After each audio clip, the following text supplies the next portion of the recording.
মুসলমান যুবক, ভেবে দেখো, তুমি সামান্য খালি তোমার বন্ধু বলেছে তোমার বইয়ের ব্লাউজের সাইজ কত, সম্পর্ক ছিন্ন করে দিলে। আর তোমার বিবি বাজারে গেছে, বিবিকে বাজারে ঠেলে দিয়েছ, একটা পর পুরুষ বসে আছে দোকানে, সেখানে গিয়ে তোমার বিবি নিজের মুখে বলছে দাদা আমার একটা 40 সাইজের ব্লাউজ দাও তো, তখন তোকে লজ্জা লাগে না?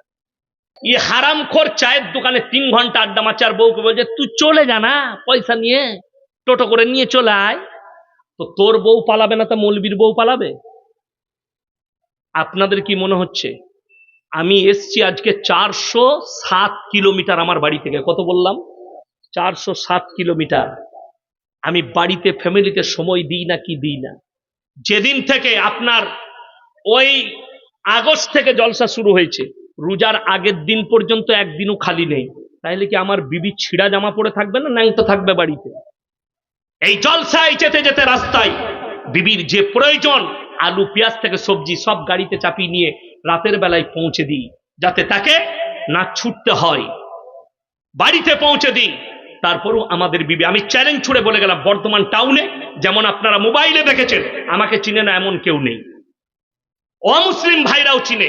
আমার বাজারে কেউ যদি বলে দিতে পারে ইয়াসিন সাহেবের স্ত্রী পর্দায় এসে বোরকা পরে একটা রুমাল কিনেছে, আমি জীবনে আর সমাজের বুকে বক্তব্য দেবো না, আপনাদের কাছে বাইক ক্যামেরা ক্ষমা চেয়ে যাবে কেউ যদি প্রমাণ দিতে পারে।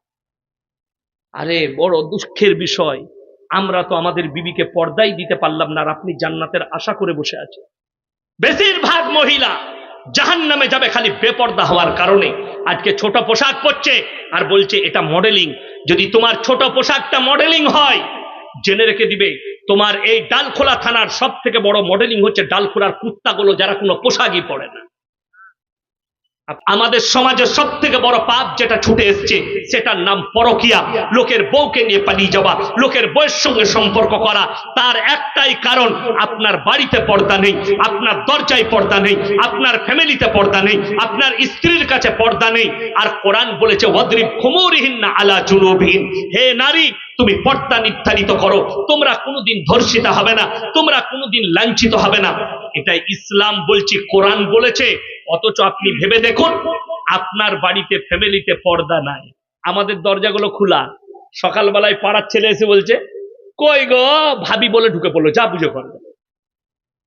হ্যাঁ, ইয়াসিন সাহেবের সঙ্গে বন্ধুত্ব হয়েছে, আমাকে বলছেন মলি সাহেব আমার বাড়িতে একদিন আসুন না, দাওয়াত দিলেন, গেলাম, ঘরে বস করালেন। আপনার বউকে ডাকছেন, আরে ইয়াসিন ভাই আমার বন্ধু হয়, তুমি এসো তো, দিয়ে আমার সঙ্গে গল্প। আবার একদিন এসছি, আরে ইয়াসিন ভাই আপনি ভাবির সাথে গল্প করেন, আমি একটু গিয়ে নাস্তা নিয়ে আসি। তো এইরকম যদি আমি 1 সপ্তাহ গল্প করতে পাই, তোর বউকে তো এমনি নিয়ে পালাবো আমি। কথাটা বুঝতে পারেননি? যদি বলেন কেন, তুমি তো সর্বপ্রথম হারাম কাজ করেছো। সেই মৌলবীকে জিজ্ঞেস করলেন না যে আপনি পর্দা করলেন না? একটা পর নারী আর পর পুরুষ নির্জনে থাকা হারাম। তৃতীয় নম্বর যে হাজিরি দিবে তার নাম হচ্ছে শয়তান, তার নাম শয়তান। ওই জন্য আমি বলে যাচ্ছি, বাড়িতে পর্দা আনবেন, সকলে জোরে বলুন ইনশাআল্লাহ। আমাদের সমাজের পর্দা কি জানেন? মসজিদে নামাজ পড়তে যাচ্ছে, আরে আমার মতো পরেজগার কেউ নেই, আমি খুব ইসলাম মেনে চলি, হাদিস মেনে চলি। সকালবেলায় উঠে বউকে নিয়ে কোথায় যাবে? ডাল খোলা যাবে মোটরসাইকেলে করে। ফজরের নামাজ পড়েছে, পেছনে বউ বসে আছে, নিজের শরীরটা গোটাই ঢাকা, আর বইয়ের পেটও বেরিয়ে আছে, পিঠও বেরিয়ে আছে, আর মাথাও বেরিয়ে আছে। ঠিক বললাম না ভুল বললাম? তুমি কি করে নিজেকে মুমিন বলছো? অথচ যাকে ঢাকা দরকার ছিল তাকে খুলে দিয়েছো।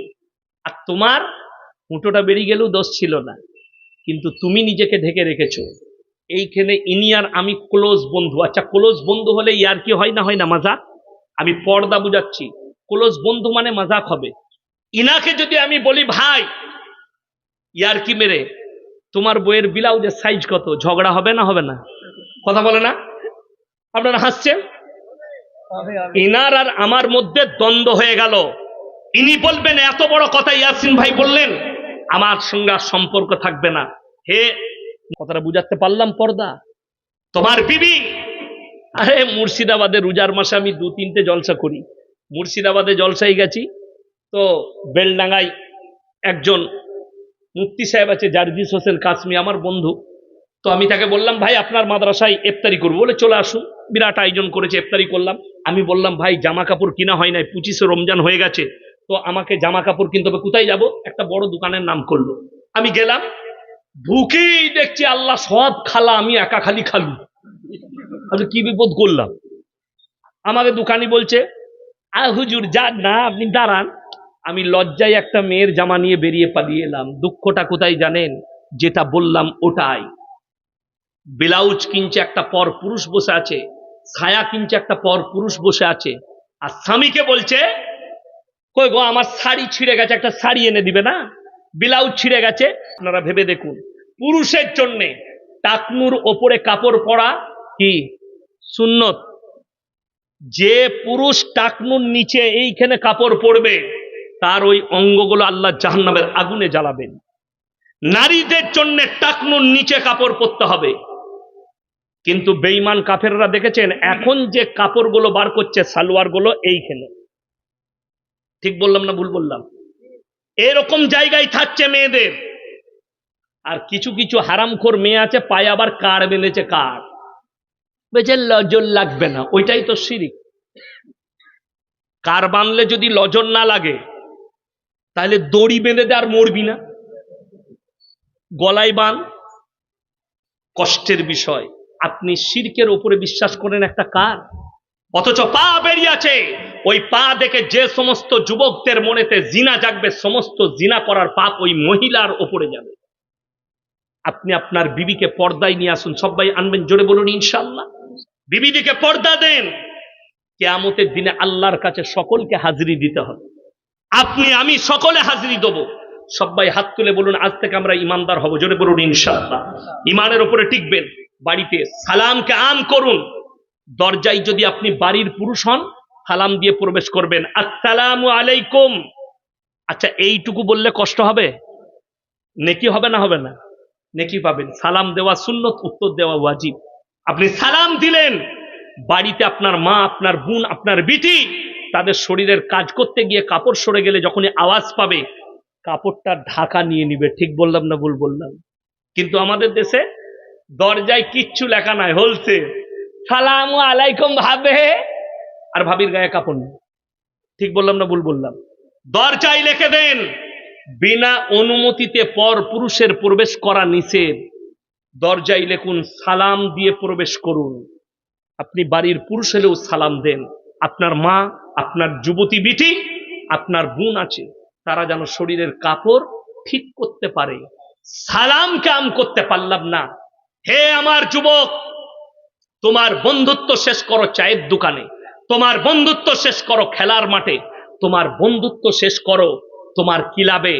বন্ধুত্ব যদি তোমার বিবির কাছ পর্যন্ত যায়, তোমার বিবি পরকীয়ায় লিপ্ত হবে।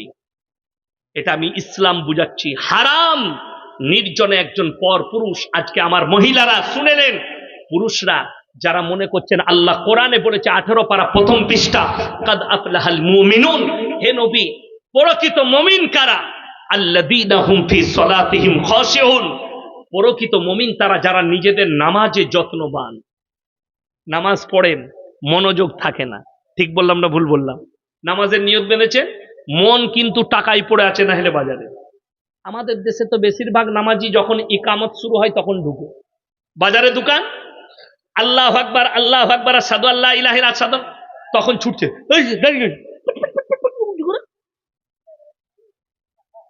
আর মনে পড়ছে না দোকানে তালা মেরেছি না মারিনি। তো নামাজটা কত সুন্দর হবে। সমস্ত হাজত সেরে। ওই জন্য কোরআনে আছে, ইয়া আইয়ুহাল্লাযীনা আমানু ইযা নুদিয়া লিস-সালাতি মিন ইয়াউমিল জুমআ ফাসআউ ইলা যিকরিল্লাহি ওয়া যারুল বাই' যালিকুম খায়রুল লাকুম ইন কুনতুম তা'লামুন। যখন তোমাদেরকে জুম্মার জন্য, নামাজের জন্য ডাক দেওয়া হবে, বেচা কিনা বন্ধ করে দাও, ব্যবসা বাণিজ্য বন্ধ করো, আর নামাজের মধ্যে চলে এসো। যারা হজ করতে গেছেন তারা জানেন, মক্কা মদিনায় আজান হলে দোকানীদের দোকান খোলা পড়ে থাকে, তারা মসজিদে প্রবেশ করে যায়। আর আমাদের দেশে, তবে এই আমলটা আপনি করতে যাবেন না। যদি মনে করেন ইয়াসিন ভাই বলে গেছে দোকান পড়ে থাক, আগে আমি নামাজ পড়বো, ঘুরে এসে দেখবেন দুটি চানাচুরু নাই, কেন? আমাদের দেশে সব আউলিয়া। ঠিক বললাম না ভুল বললাম? আরে আমাদের দেশে মসজিদ থেকে জুতো চুরি হয়ে যায়। হ্যাঁ, কিছু লোক আছে জুম্মা পড়তে যায় জুতো চুরি করার লেগে, ঠিক ছিঁড়া চপ্পল পরে গেছে, আর বেরোবার সময় নতুনটা, ও ঢুকবার সময় দেখে নিচ্ছে কোন মালটা কথা বল। আর যদি ধরা পড়ে যায়, ভাই ভুল করে ঢুকে গেল, বুঝতে পারিনি। আবে তুই ছিঁড়া পড়ে এসেছিল আর নতুনটা বুঝতে পারলি না, কিন্তু ও তো চোর।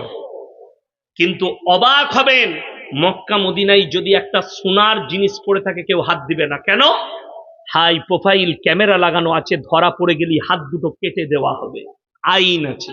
আমাদের দেশে 10 টাকা যদি কোনো যুবক চুরি করে, দোকানের একটা বিস্কুট চুরি করলে তাকে কিলাবে বেঁধে মারে, না হলে রাস্তায় পোলে বেঁধে মারে। আর চুরি করবি, আর যারা কমের লাখ লাখ হাজার হাজার কোটি টাকা চুরি করছে তাদেরকে আমরা স্টেজে মালা পরাই। ঠিক বললাম না ভুল বললাম? তাদেরকে সম্মান দিই, আর 10 টাকা চুরি করলে তাকে বেঁধে মারি। অবাক এই সমাজের অবস্থা দেখে আমার মুসলমান ভাই আপনাদেরকে অনুরোধ করে যাচ্ছি, ইমানের উপরে টিকুন, হক চিনতে শিখুন, হকের উপরে টিকে যান, হালাল খান, হালালের উপরে টিকুন। দুনিয়া আখিরাত দুটোই সুন্দর হবে, দুনিয়া আখিরাত দুটোই সুন্দর। এখানে কেউ বলতে পারবেন আমি কবে মরবো? নিজের সম্পর্কে কেউ জানেন? মৃত্যুর খবর কেউ জানে না।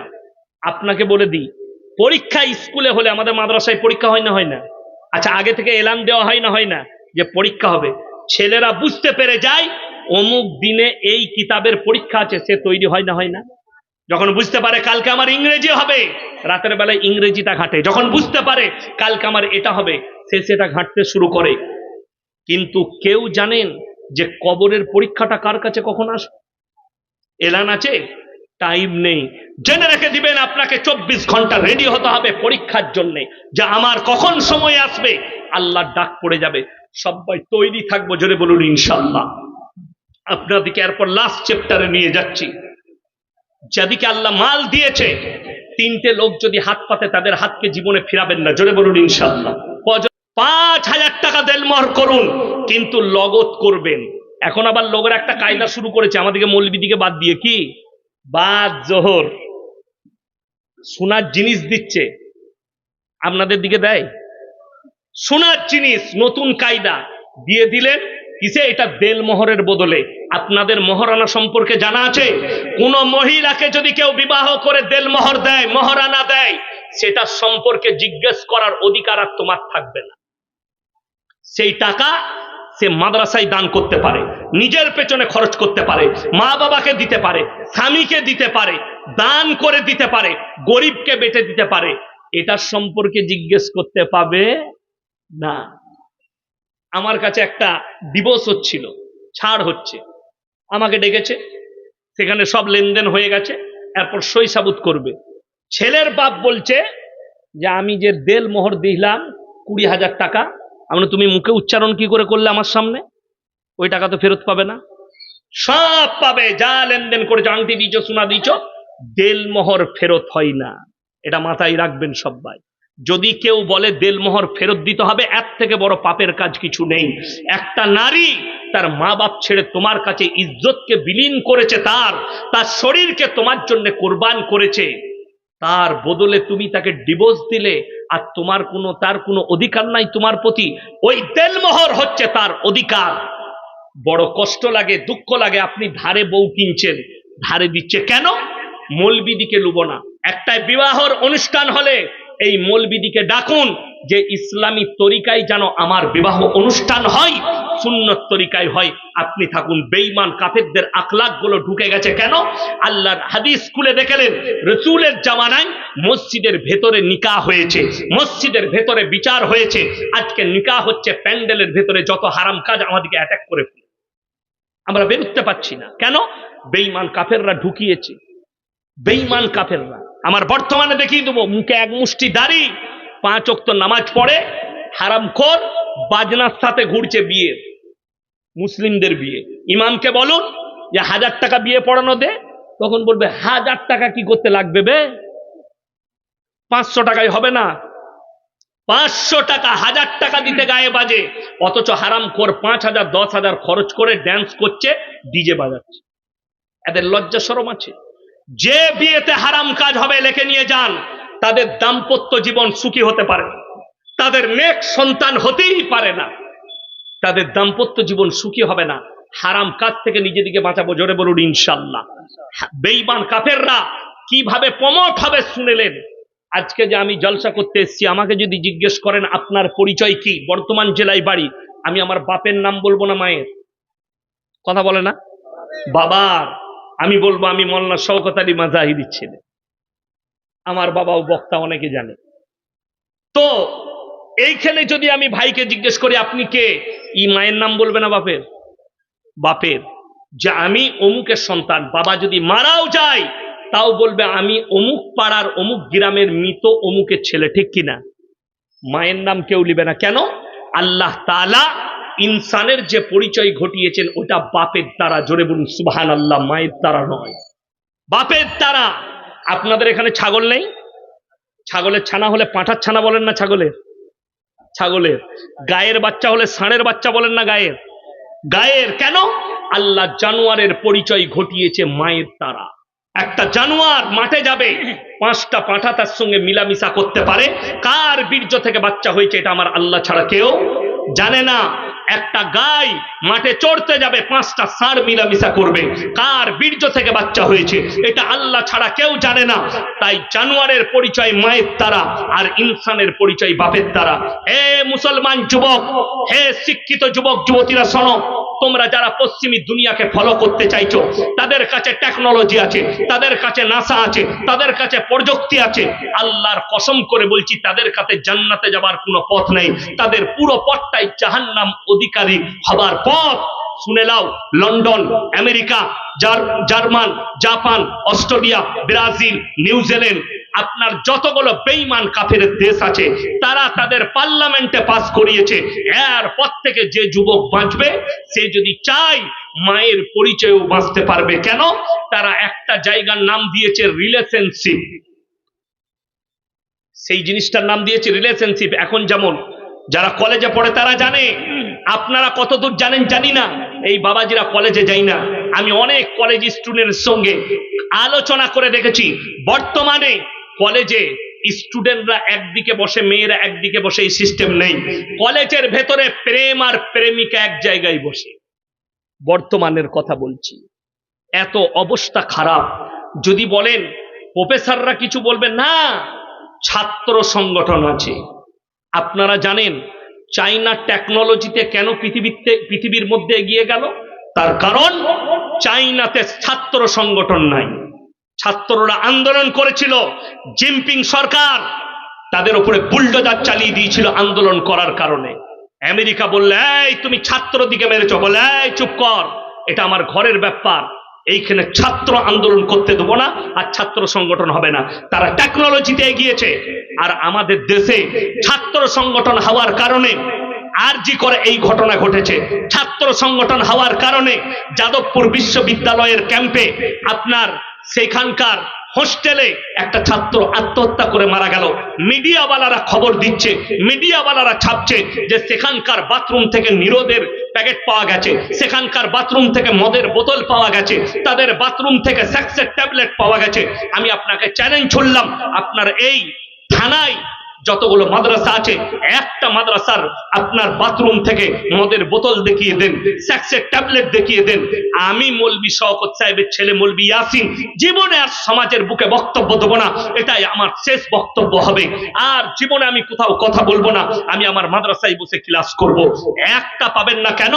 কোরআন আমরা শিক্ষা দিয়েছি, কোরআন সামনে নামানো আছে, সূরা বনী ইসরাঈল, ওয়ালা তাকরাবুজ জিনা ইন্নাহু কানা ফাহিশা ওয়া সাআ সাবিলা। হে নবী বলে দাও তোমার উম্মতিকে ব্যভিচার করা, জিনা করা তো দূরের কথা, যে রাস্তায় হয় সেই রাস্তার ধারে পাশে তোমরা যাতায়াত করবে না। আজকে তারা নাম দিয়েছে relationship. Mobile, Facebook, YouTube, Twitter যাদের কাছে আছে খুলে দেখুন। এক সপ্তাহ আগে, যদিও ফুটবলারটার নাম আমি করব না, একটা দামি ফুটবলার, কোন দেশের সেটা জানি না, সে ফেসবুকে পোস্ট করেছে সর্বপ্রথম তার গার্লফ্রেন্ড, বিবাহিত বউ নয়, গার্লফ্রেন্ড, তার পেটে বাচ্চা আছে, সে তার ফেসবুকে ফটো দিয়ে লিখেছে যে আমি গর্ভবতী। তারপরে সেই ফুটবলার লিখছে আমার সন্তানের নাম হবে এটা, পরবর্তীতে এই মেয়েটা আবার পোস্ট করছে, এই সন্তান তোমার নয়, তোমার সঙ্গে রিলেশনশিপ ছাড়ার পরে আমি অন্য জনের সঙ্গে মিলামিশা করেছিলাম, এই সন্তানটা তার। জোরে বলুন নাউজুবিল্লাহ। হারাম আওলাদ গুলো প্রমোট পাবে যেদিনে মুসলমান অ্যাকসেপ্ট করবে যে হ্যাঁ এই মৌলবীরা কিছুই জানে না, আমরা রিলেশনশিপে থাকবো। রিলেশনশিপে থেকে যে বাচ্চাটা হবে ওই বাচ্চাটা হারাম আওলাদ।